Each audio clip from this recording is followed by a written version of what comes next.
Hi అందరికీ నమస్తే. ఇక వరలక్ష్మి అమ్మవారి పూజ ఎలా చేసుకున్నానో చూపిస్తాను ఈ వీడియోలో. మీరు కనుక నా వీడియోస్ చూడకుంటే చూడండి, నా ఛానల్లో ఉంటుంది. అమ్మవారిని ఎలా రెడీ చేసుకున్నాను, ఇంకా నైవేద్యాలు ఏమేమి చేశాను, ఎలా చేశాను అన్నీ వివరించాను.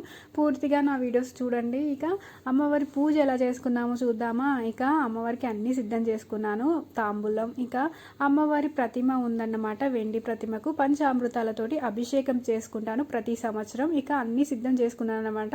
పాలు, పెరుగు, తేనె, నెయ్యి, చక్కెర, ఇక ఇవన్నీ సిద్ధం చేసుకొని నేను రెడీ అయ్యి వచ్చానన్నమాట. అమ్మవారికి లక్ష్మీదేవి స్వరూపం కదా, మనం కూడా లక్ష్మీదేవిగా నిండుగా అలంకరించుకొని అమ్మవారి పూజలో కూర్చోవాలి. నేనైతే ఇక రెడీ అయ్యి వచ్చానన్నమాట. మనం ఏ పూజ చేసినా కానీ ముందుగా ఎవరిని పూజిస్తామో విఘ్నేశ్వరునే కదా. ఇక నా దగ్గర విఘ్నేశ్వరుని చిన్న ప్రతిమ ఉంది. అలానే పసుపుతో చేసిన గణేషుని కూడా పెట్టుకొని ఇదిగోండి పూజ చేస్తున్నాం అన్నమాట. స్వామివారికి అంగపూజ, ఇంకా గంధము, ఇంకా వస్త్రము, అక్షంతలు, పుష్పము అన్నీ సమర్పిస్తూ స్వామివారిని ఇలాగా పూజ చేసుకుంటున్నాము. మా వారు అయ్యప్ప మాల వేసుకున్నప్పుడు బుక్ ఉందన్నమాట. ఆ బుక్లో అన్ని దేవుళ్ళకి సంబంధించిన మంత్రాలు అన్నీ ఉన్నాయన్నమాట. అందుకని మాకు అలవాటు అన్నమాట. అంటే మేము పంతుల్ని ఏం పిలుచుకోము, మా వారు చదువుతూ ఉంటే నేను ఇలాగా పూజ చేస్తాను. వీడియో లెంతీగా అవుతుందని కొంచెం స్పీడ్లో పెట్టి చూపిస్తున్నాను అనమాట. ఇక గణేషుని పూజ చేస్తున్నాము, అంగ పూజ, ఇంకా గణేషుని అష్టోత్తరాలు చదువుతున్నారు అన్నమాట. మా వారు చదువుతుంటే నేను పూజ చేస్తున్నాను. వస్త్రము, ఇంకా పుష్పము, అక్షింతలు, పలహారం అవన్నీ స్వామివారికి సమర్పించి హారతి ఇచ్చానమాట. ఇక గణేషుని పూజ అయిపోయాక అమ్మవారికి ఆహ్వానించుకొని ఇక అభిషేకం చేస్తారనమాట. మనం ఇలానే చేసుకోవాలి, వెండి వాటితోటే చేయాలి, ఇలానే ఈ పద్ధతి తీరుగానే చేసుకోవాలి అని మాత్రం చెప్పట్లేదు. ఎవరి శక్తి కొలది వాళ్ళు. నేను ప్రతిసారి ఒక్కొక్కటి పెంచుకుంటూ వస్తున్నాను అనమాట. ప్రతి సంవత్సరం వెండిది ఏదైనా ఒకటి తీసుకోవాలనుకుంటున్నాను.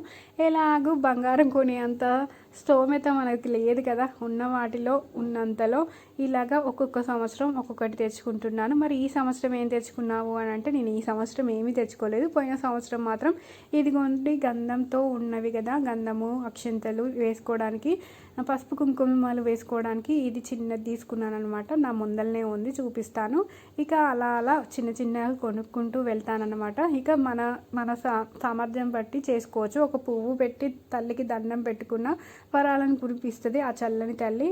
ఇలానే చేయాలని మాత్రం చెప్పట్లేదు. ఇక గణేషుని పూజ అయిపోయాక హారతి తీసుకొని ఇక అమ్మవారిని కూడా ఆహ్వానించుకొని అమ్మవారికి అభిషేకం చేస్తాను. పండుగ వచ్చిందంటే నేను మాత్రం ఖచ్చితంగా 3 సారీస్ తెచ్చుకుంటాను. ఒకటి అమ్మవారికి తాంబూలం పెట్టడానికి, అమ్మవారికి కట్టించడానికి, ఒకటి నేను కట్టుకొని పూజలో కూర్చోవడానికి 3 సారీస్ తెచ్చుకుంటాను. ఆషాఢంలో ఆఫర్స్ కదా, అయినా కానీ మంచిగా అమ్మవారిని ఇష్టంతో పూజించుకుంటాము. మాకు నోములు ఎలాగూ లేవు కదా, వరలక్ష్మి వ్రతాన్ని చాలా ఘనంగా మాకున్నంతలో చేసుకుంటామన్నమాట. ఇక నైవేద్యానికి కూడా 5 రకాల నైవేద్యాలు చేశాను. పులిహోర, పరమాన్నము, పూర్ణాలు, వడలు, బెల్లం వడలు, అలానే ఫ్రూట్స్ కూడా 5 రకాలు పెట్టుకుంటాము.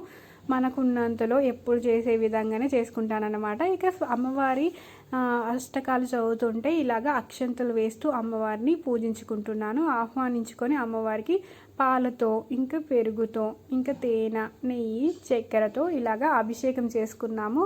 ఇంట్లో పిల్లలు, మా వారు అందరం కలిసి ఇలాగా అభిషేకం చేసుకుంటామన్నమాట. ఏదైనా సరే పూజ ప్రశాంతంగా చేసుకుంటేనే మంచిగా అనిపిస్తుంది కదా. పిల్లలు కూడా చాలా ప్రశాంతంగా కూర్చుంటారు, అల్లరి చేయరు. పూజ టైంలో మాత్రం అస్సలు డిస్టర్బెన్స్ చేయరన్నమాట. పిల్లలు బంగారాలని చెప్పుకోవచ్చు. ఇక ఇంట్లో అమ్మ నాన్న చూసి వాళ్ళు కూడా అలానే అనుకుంటా. మా పిల్లలు అయితే కొంచెం మంచిగానే ఉంటారు, పూజలో అస్సలు అల్లరి చేయరన్నమాట. ఏ చెప్పినా చేస్తారు, నాకు హెల్ప్గా ఉంటారు. ప్రతి పనిలో కూడా అమ్మ నేను చేస్తా అని ముందు కూరుకొస్తారనమాట. అంతే కదా, మనకు సంతోషం అనిపించేది ఇంతే కదా.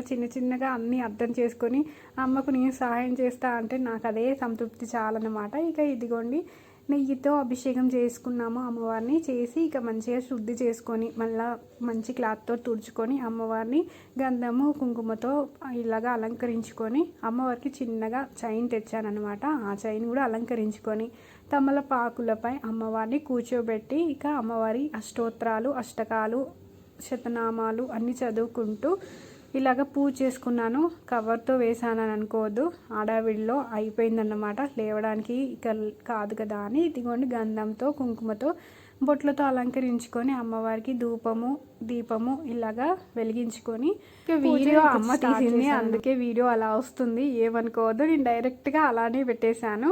ఇక పూజ 7ంటికి మొదలుకుంటే 10 అయిందన్నమాట. ఇక అమ్మవారిని మనసా వాచ మనసులో సంకల్పించుకుంటూ భక్తితో అమ్మపై మనసు పెట్టి పూజ చేసుకున్నాను అన్నమాట. ఏ పూజ అయినా సరే మనం చేస్తున్నామా అంటే చేస్తున్నామని కాదు, మనసులో నిండుగా వాళ్ళని పూజించుకుంటూ మనసులో స్మరించుకుంటూ ఇలాగా పూజ చేసుకోవాలి. నాకైతే అలా అయితేనే చాలా ఇష్టం అన్నమాట.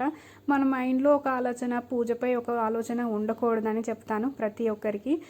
మనం ఎలా ఎంతగానం చేశామని కాదు, మనం ఎంత భక్తితో చేశామనేదే ముఖ్యం కదా. అందుకని ఇదిగోండి అమ్మవారిని తలుచుకుంటూ పూజ చేసుకుంటున్నాను. మా వారు ఒక పక్క మంత్రాలు చదువుతున్నారనమాట. అమ్మవారికి ఇదిగోండి పుష్పాలతో అక్షంతలతో అలంకరించుకున్నాను అన్నమాట. ఇదిగోండి చూస్తూ ఉంటే కళ్ళ విందు కనిపిస్తుంది కదా, దీపాలతోటి నాకు వెలుగు అనిపించింది, చాలా కలగా అనిపించింది. దీపారాధన చేసి అంతవరకు ఏదోలా ఉంది, దీపం వెలిగించగానే అంత బాగా అనిపించింది అనమాట. ఇక అమ్మవారికి ధూపం వేస్తున్నాను అనమాట. ఇక నైవేద్యాలు కూడా ఎక్కిస్తున్నాము. ఇదిగోండి పూజ మాత్రం చాలా బాగా జరిగింది. మా ఇంట్లో అన్ని పూజలు మా వారు మంచిగా చేస్తారన్నమాట. ప్రశాంతంగా నిదానంగా అన్నీ ఏ పద్ధతిగా చేయాలో ఆ పద్ధతిగా చేస్తారు. ఆయన తగ్గట్టుగా నేను కూడా. ఇద్దరం మంచిగా ఉంటేనే కదా పూజలు అయినా ఏదైనా సరే సంతోషంగా జరుపుకునేది. ఇక ఆ అమ్మవారి పూజ అయిపోయాక పంచామృతాలతోటి ఇక మేమందరం తీసుకొని ప్రసాదంగా తీసుకొని ఒక్క పొద్దు విడిచానన్నమాట. ఇక సాయంత్రం అందరినీ పిలుచుకొని పసుపు కుంకుమలు వాయినాలు ఇచ్చానన్నమాట. వాయినాలు కూడా ఎలా రెడీ చేసుకుంటానో చూపిస్తాను. పొద్దున్న నుంచి సాయంత్రం వరకు ఎలా ఏమేమి చేశానో కూడా చూపిస్తాను. అమ్మవారి పూజ అయిపోయాక హారతి ఇచ్చుకొని ఇక ప్రదక్షిణాలు చేసుకొని ఇలాగా పూజ చేసామన్నమాట.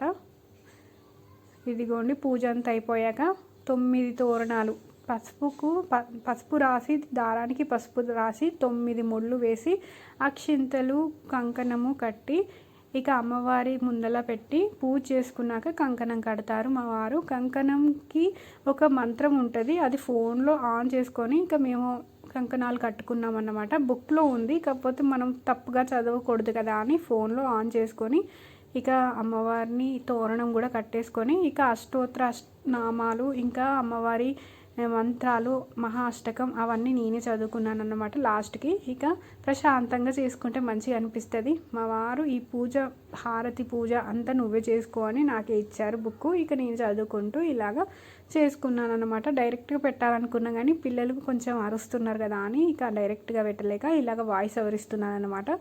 నాకు ప్రతి ఫ్రైడే రోజు చదవడం అలవాటు అన్నమాట. అందుకని నాకు తప్పుపోకుండా ఇక అమ్మవారిగా చదువుకుంటాను. ఇంకా అష్టోత్తరాలు అన్నీ చదువుకున్నాక అమ్మవారికి కొబ్బరికాయ కొట్టి హారతి ఇచ్చానన్నమాట. ఇక మా వారి దీవెనలు కూడా తీసుకొని ఇక సాయంత్రం పూజ కూడా నేనే చేసుకున్నాను. సాయంత్రానికి వాయినానికి ఏమేమి ఇచ్చానో చూపిస్తాను చూడండి. ఇక ఇదిగోండి అమ్మవారికి కొబ్బరికాయ కొట్టి మళ్ళీ హారతి ఇచ్చి ప్రదక్షిణ చేసుకున్నాను అన్నమాట.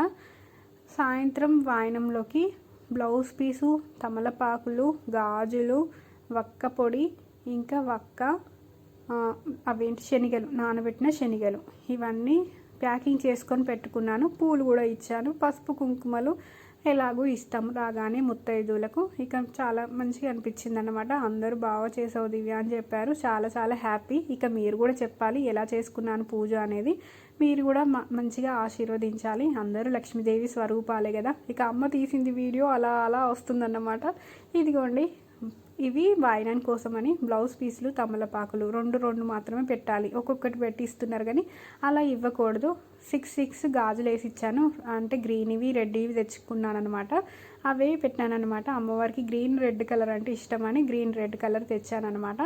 ఇదిగోండి శనగలు, నానబెట్టిన శనగలు వాయినానికి ఇచ్చుకోవాలి. ఇలాగా నేను అరటి పండ్లు కూడా 2 ఇస్తాను. ఒక్కొక్కటే ఇస్తారు, అలా ఇవ్వకూడదు. డబ్బులు కూడా ఇస్తారు కానీ నేనైతే ఎప్పుడు ఇవ్వలేదు. వక్క పొడి ఇంకా ఇది వక్క అంటారు కదా, వక్క అలానే తాంబూలం ఇచ్చానమాట. ఇదిగోండి ఇలాగ సిద్ధం చేసుకొని పెట్టుకున్నాను అనుకోండి, మన ఇంటికి ఎవరు వచ్చినా కానీ ఆహ్వానించి పసుపు కుంకుమలు పెట్టి గంధం పెట్టి ఇలాగ వాయనం ఇచ్చేయడమే. ఇదిగోండి ఫ్లవర్స్ కూడా పెట్టేశాను. చాలా మంచిగా అనిపించింది, ప్రశాంతంగా జరిగింది. మీకు ఎలా? ఈసారి పూజకి మాత్రం అత్తమ్మ ఇంకా ఆడపడుచు రాలేదన్నమాట.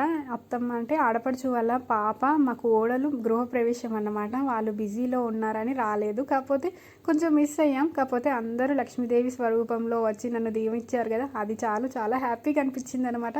చాలా నిండుగా అనిపిస్తుంది. నాకు కూడా మంచి హ్యాపీగా అనిపించింది. ఇక మీకు ఎలా అనిపించింది నా పూజ, ఇంకా అలంకరణ, నైవేద్యాలు అన్నీ ఎలా అనిపించాయో కామెంట్ రూపంలో చెప్తే నేను చాలా హ్యాపీగా ఫీల్ అవుతాను. కొత్తగా వాళ్ళైతే